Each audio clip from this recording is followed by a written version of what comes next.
efa miarabanao ny tenako amin'ity alakamisy 17 volana martsa ity fa ndray manolotra anao ny rapsodiny Fhamarinany izay mitondra lohateny hoe Isika ny fanehoana ny Fhamarinany.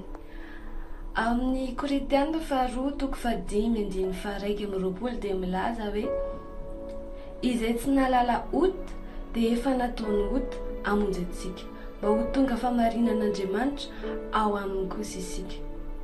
Hoy izy ny fanazavan'ny lehilan'Andriamanitra hoe maro tsara ny fifantenana ireo teny araka ny fitarihan'ny fanamasina eo amin'ny soratra masina etsy ambony.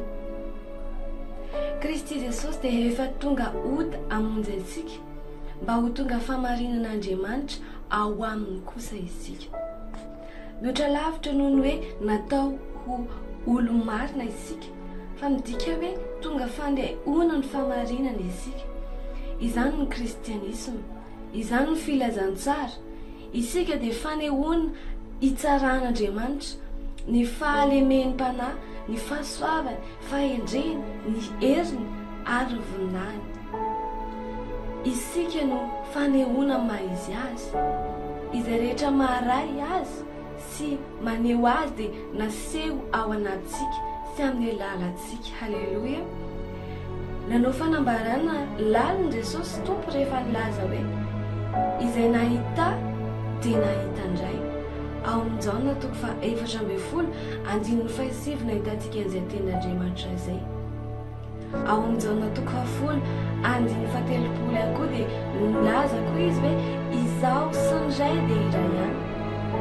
Izy no maneho sitrapony sy natiorany indray.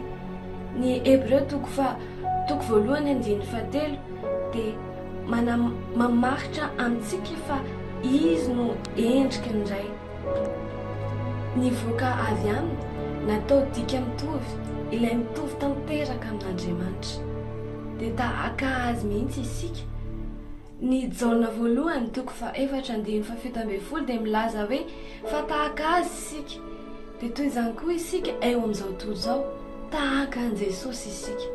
Isika ny fanehoana ny sitrapon'Andriamanitra sy ny toetrany.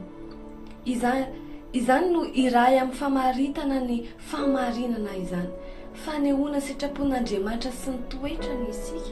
Noho izany, rehefa natao fahamarinana isika dia manana fahaiza maneho sy manambara ny sitrapondray na aiza na aiza, amin'ny toe-javatra rehetra, amin'ny seho rehetra ary amin'ny raharaha rehetra.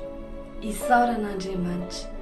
Ny tenan'Andriamanitra dia mampafantatra antsika ny rapsody androany hoe isika dia manana ny toetran'Andriamanitra, iray amin'Andriamanitra tamin'ny lalan'i Jesosy Kristy. Amin'izao fotoan'izao dia manasandra ho anao an'izao vavaka izao, za ilaza dia ianao amin'ny herinan'izany ampandresin-dahatra. Ry iray masinao, misaotra anao aho noho ny Kristy Jesosy izay tsy nalala ota na natao ota hamonjy ahy mba ho tonga fanehoana ny fahamarinanao aho.